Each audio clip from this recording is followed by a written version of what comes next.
आँख सिर्फ एक देखने का ऑर्गन ही नहीं है, ये प्रकृति की बना हुई सबसे कॉम्प्लेक्स बायोलॉजिकल स्ट्रक्चरों में से एक है।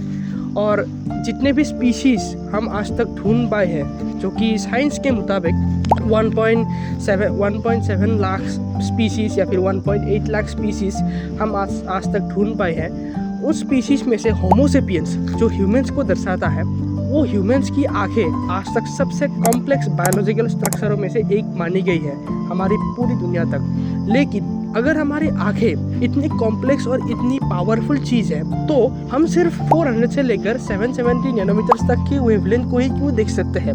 बाकी जो रोशनी है, जैसे इंफ्रारेड हो गया, माइक्रोवेव हो गया, रेडियो वेव्स हो गया, यूवी हो गया, एक्सरे हो गया, गामा रे हो गया, वो रोशनी हमारी आंखें क्यों कैपेबल नहीं है उसे देखने के लिए। इस वीडियो में आपको मैं यही समझाऊंगा कि क्या है हमारी आंखों की कहानी। और चलिए इस सफ़र में मेरे साथ चलिए।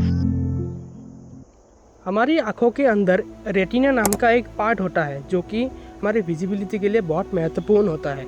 लेकिन जो मैंने आपसे सवाल इंट्रो में पूछा था कि हमारी आंखें 400 नैनोमीटर से नीचे और 770 नैनोमीटर के ऊपर तक की वेवलेंथ को हम क्यों नहीं देख पाते, तो इसे समझने के लिए पहले हमें ये समझना पड़ेगा कि हमारी आंखें आखिर कैसे रेस्पॉन्स करती है विजुअल्स को। हमारी आंखें कैसे चीज़ों को देख पाती है, हमारे आसपास जो चीज़ें हम उसे कैसे देख पाते हैं। तो जो रेटिना नाम का पार्ट है हमारी आँख के अंदर, उस रेटिना के अंदर 2 सेल पाए जाते हैं जिसे हम कहते हैं रॉड सेल और कोन सेल।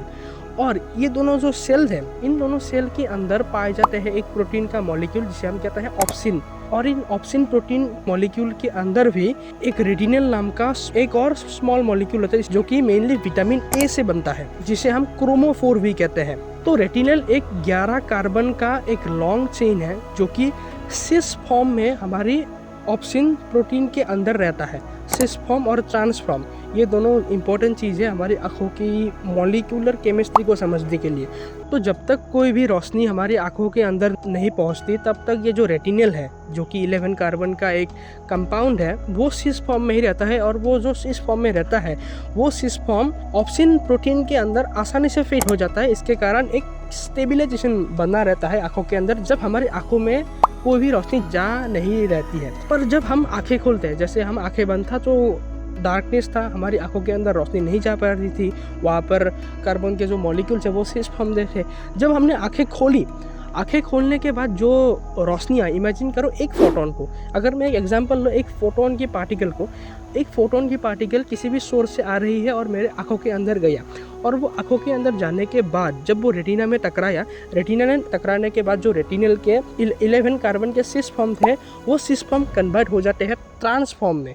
हालांकि जो सिस फॉर्म है वो एक डबल बॉन्ड का एक कंपाउंड है जो कि बहुत रिजिड होता है और वो रोटेट नहीं कर पाता। लेकिन जो ट्रांसफॉर्म है, जो सिस फॉर्म से कन्वर्ट हो गया ट्रांसफॉर्म में फोटोन की हिट की वजह से, वो ट्रांसफॉर्म इजीली रोटेट कर सकता है और वहाँ पर वो जो डबल बॉन्ड है वो वीक हो गया, और जिसके कारण जो रेटिनल का शेप था आई के अंदर और जो ऑप्सिन प्रोटीन मॉलिक्यूल का भी जो शेप था, वो दोनों शेप बदल गए, जिसके कारण ऑप्सिन प्रोटीन के मॉलिक्यूल और रेटिनल मॉलिक्यूल जो है वो एक्टिवेट हो गया। एक तरीके से आप कह सकते हो ऑप्सिन प्रोटीन के जो मॉलिक्यूल्स है और जो रेटिनल प्रोटीन के मॉलिक्यूल्स है, रेटिनल प्रोटीन के मॉलिक्यूल ऑप्सिन के अंदर ही रहते हैं। और इन दोनों को, ऑप्सिन के मॉलिक्यूल और रेटिनल के मॉलिक्यूल, इन दोनों को हम कहते हैं रोडोप्सिन, जो कि एक फोटो रिसेप्टर पिगमेंट है जो कि ट्रिगरिंग करता है विजुअल को, हमारी जो हम देखते हैं आंखों से, उसे वो ट्रिगरिंग करता है। पर ये जो फोटो रिसेप्टर सेल्स है, ये फोटो रिसेप्टर सेल के अंदर होते हैं सोडियम के आयंस, जो कि हमारी आंखों के अंदर फ्रीली मूव कर रहे होते हैं। ये तभी फ्रीली मूव करते हैं जब हमारी आंखें अंधेरे में होती है या फिर हमारी आंखें बुझी हुई होती है, क्योंकि जब हमारी आंखें बुझी हुई होती है तब कोई फोटोन का एनर्जी नहीं आता है हमारी आंखों के अंदर, जिसके कारण जो सोडियम के आयंस थे वो इजीली मूव कर सकते हैं फोटो रिसेप्टर सेल के अंदर, जो कि मैंने कहा आपको रोडोप्सिन। और ये जो फोटो रिसेप्टर सेल्स है जिसके अंदर ये सोडियम के आयंस मूव करते हैं, अगर हमारी आंखें खुल गई तो आंखें खुलने के बाद जो रोशनी आएगी हमारी आंखों के अंदर, जो फोटोन्स आएंगे हमारी आंखों के अंदर, तब एक तरीके से जो फोटो रिसेप्टर सेल्स है वो एक्टिव हो जाएंगे और वो सोडियम आयन के जो रैंडमनेस थे, जो वो एक तरीके से मूव कर रहे थे, तो सोडियम के आयन मूव करना बंद कर देंगे, जिसके कारण हमारी आंखों के अंदर वोल्टेज डिफरेंस आ जाएगा। वोल्टेज डिफरेंस मतलब इतना वोल्टेज डिफरेंस नहीं जितना हमारी इलेक्ट्रिसिटी में आता है, इतना आ गया तो हम कभी का राख हो जाते हैं। तो एक एक सर्टेन अमाउंट पर वोल्टेज डिफरेंस आता है, जिसके कारण जो सिग्नल्स है हमारे विजुअल्स में, मतलब जो भी हम चीज़ देख रहे हैं, जैसे मैं अभी कैमरा को देख रहा हूँ, तो जो लाइट सन से आ रही है वो कैमरा में पड़ी थी और कैमरा से टकरा कर मेरी आंखों में आया।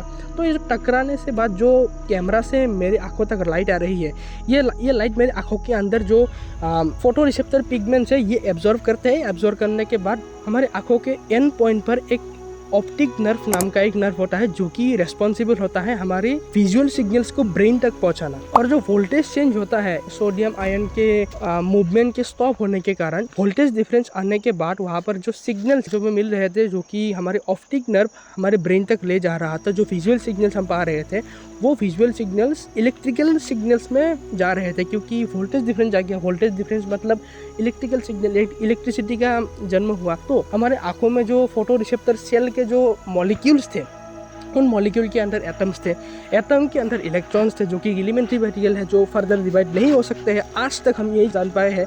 फिलहाल ये अदर टॉपिक है, लेकिन जो फोटोन बाहर से किसी सोर्स से या फिर किसी चीज़ पे टकरा कर हमारी आंखों तक आता है, तो जो फोटोन है जो हम देख पा रहे हैं अभी 400 से लेकर 770 नैनोमीटर के बीच का जो वेवलेंथ हम देख पा रहे हैं, उस वेवलेंथ के जो फ्रीक्वेंसी है, जो इलेक्ट्रोमैग्नेटिक रेडिएशन का जो फ्रीक्वेंसी है, वो हमारी आंखों में जाता है और जो आंखों के अंदर जो फोटो रिसेप्टर सेल के इलेक्ट्रॉन्स थे उन्हें एक्साइट करते हैं। एक्साइट करने के दौरान यहाँ पर एक इलेक्ट्रिसिटी का सिग्नल जनरेट होता है और ये इलेक्ट्रिसिटी का सिग्नल ऑप्टिक नर्व से हमारे थैलेमस में जाता है, जो कि हमारा ब्रेन का पार्ट है, और थैलेमस में जाकर थैलेमस से ये विजुअल कॉर्टेक्स में जाता है, जहाँ पर हम टोटली रिस्पॉन्सिबल हो जाते हैं एक चीज़ को देखने के लिए, जब ये सिग्नल विजुअल कॉर्टेक्स में जाता है। जो ऑप्टिक नर्व के बारे में मैंने अभी थोड़ी देर पहले आपको बताया, जो रिस्पॉन्सिबल होता है विजुअल कॉर्टेक्स तक हमारी इलेक्ट्रिकल सिग्नल्स को ले जाने तक, ये ऑप्टिक नर्व आखिर क्या है? तो हमारी आंखों के अंदर एक गैंग्लियन नाम का एक सेल है, जो एक कह सकते हो बहुत एक लंबा सेल है,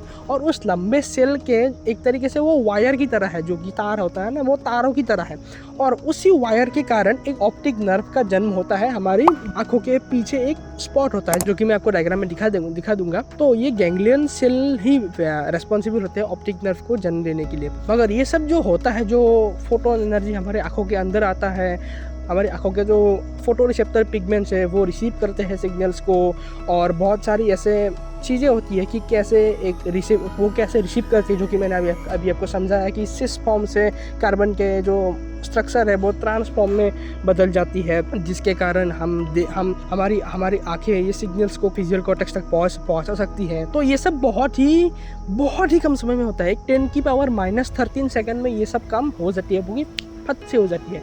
लेकिन जो बात मैंने आपको कहा था पहले भी, कि हम आखिर देखते कैसे हैं 400 नैनोमीटर से नीचे और 770 नैनोमीटर के ऊपर, तो एक तरीके से मैं अगर आपको इसका सिंपल जवाब दूं, तो अगर हम सोचें कि हमें आखिर दिखने के लिए क्या क्या ज़रूरी है, पहली बात जो फोटोन है वो हमारी आंखों में आना चाहिए।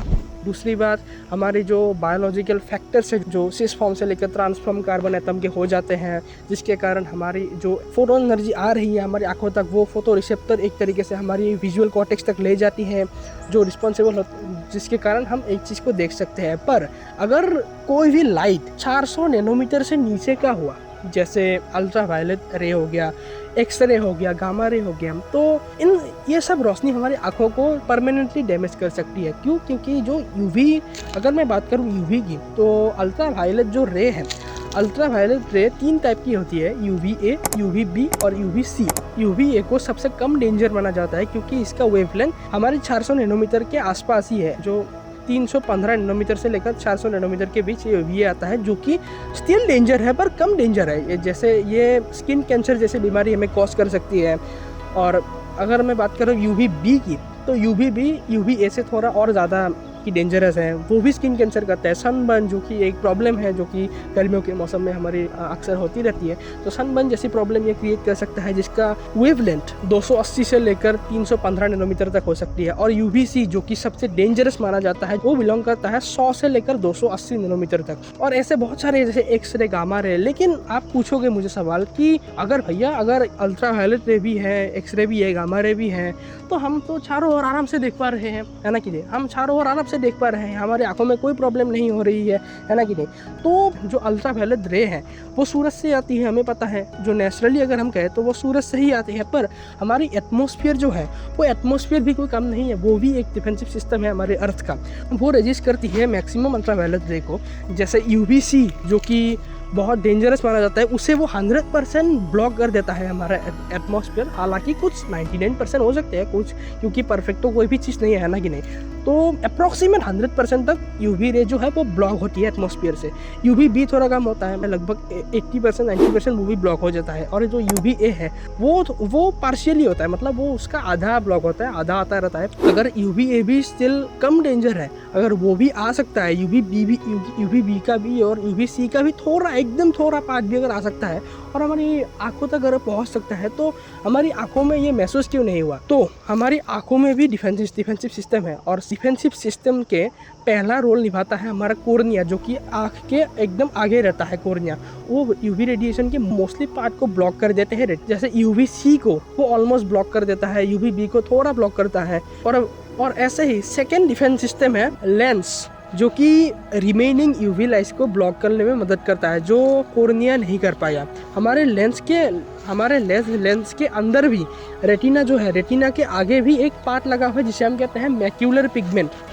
वो भी एक रेजिस्टिव पार्ट है, जो बाकी UV रेडिएशन आता है, जो लेंस और कॉर्निया दोनों रेजिस्ट नहीं कर पाते, वो उसे रेजिस्ट कर देता है। लेकिन ये तो हो गई ब्लॉकनेस की बात, हमारी आंखें ब्लॉक कर देती है। अगर कोई ऐसा रेडिएशन आ रहा है जो हमारे आंखों के लिए अच्छा नहीं है, तो जो लोअर फ्रीक्वेंसी के और हाई वेवलेंथ के जो इलेक्ट्रोमैग्नेटिक रेडिएशन है, जैसे इंफ्रारेड, हर एक गर्म चीज से निकलने वाली एक कॉमन इलेक्ट्रोमैग्नेटिक रेडिएशन होती है, रेडियो वेव, माइक्रोवेव, ये सब जो मोबाइल के टावर्स लगे हैं, मोबाइल के टावर्स से भी जो इलेक्ट्रोमैग्नेटिक रेडिएशन आ रहे हैं, वो भी एक रेडियो वेव, FM, AM इन सब में बढ़ता है। लेकिन ये सब तो हमारे बीचों है। यहाँ पर कितने सारे मोबाइल के टावर्स हैं, लेकिन वहाँ से जो फ्रीक्वेंसी आ रही है, वो फ्रीक्वेंसी हमारी आंखों को डैमेज क्यों नहीं कर रही है? क्योंकि उन फ्रीक्वेंसी में जो हायर वेवलेंथ के है, जैसे इंफ्रारेड, माइक्रोवेव, रेडियो वेव, वो सब हायर वेवलेंथ के हैं। और हायर वेवलेंथ मतलब उनमें कम फ्रीक्वेंसी और कम एनर्जी। अगर उनमें एनर्जी ही कम होगी, अगर उन फोटोन्स में अगर एनर्जी ही कम होगी, तो हमारी आंखों को ये डैमेज क्यों कर पाते? क्योंकि मैंने पहले भी कहा था कि आंखों के अंदर जो रेटिनल का फॉर्म है, जो रेटिनल का जो 11 कार्बन का जो स्ट्रक्चर है, जो सिस फॉर्म में रहता है, उसे ट्रांस फॉर्म में कन्वर्ट करने के लिए हमें एनर्जी की ज़रूरत होगी, जो कि 400 से 770 नैनोमीटर्स के बीच की एनर्जी ही हमें दे सकती है। ये एनर्जी एक तरीके से परफेक्ट है हमारी आंखों की विजिबिलिटी के लिए। लेकिन अगर इससे कम हुआ तो इतनी एनर्जी नहीं हो पाएगी कि सिस फॉर्म से एक कार्बन का मॉलिक्यूल ट्रांसफॉर्म में कन्वर्ट हो जाए। तो इसलिए कि वो एलिजिबल नहीं है हमारे सिस फॉर्म को ट्रांसफॉर्म में कन्वर्ट करने के लिए, और फोटो रिसेप्टर को सिग्नल देने के लिए विजुअल कॉर्टेक्स तक अगर उनके पास पावर ही नहीं होगी उतना, तो वो कैसे कर पाएंगे, है ना कि नहीं। तो इसलिए हम कम फ्रीक्वेंसी और ज़्यादा वेवलेंथ की लाइट को हम देख नहीं पाते, जो कि 770 नैनोमीटर्स के नीचे तक है। और मैंने बात कर रही थी जो 400 नैनोमीटर के ऊपर की जो वेवलेंथ है, उन सबको हम इसलिए नहीं देख पाते क्योंकि अगर किसी तरह वो हमारी आंखों तक पहुंच भी गए तो हमारी आंखों को वो परमानेंट डैमेज भी कर सकती है। और रही बात अगर एक्सरे या गामा रे, ये एक्सरे और गामा रे मोस्टली हमारे कॉस्मोस में रहती है। जैसे गैलेक्सीज हो गया, तारे हो गया, कुछ तारे इतने गर्म होते हैं कि एक तरीके से वो विजिबल लाइट को इमिट ही नहीं करते। वो जैसे गामा रे इमिट कर रहे हैं, वो कुछ UV रे को, टोटली UV रे को ही वो इमिट कर रहे हैं, लेकिन वो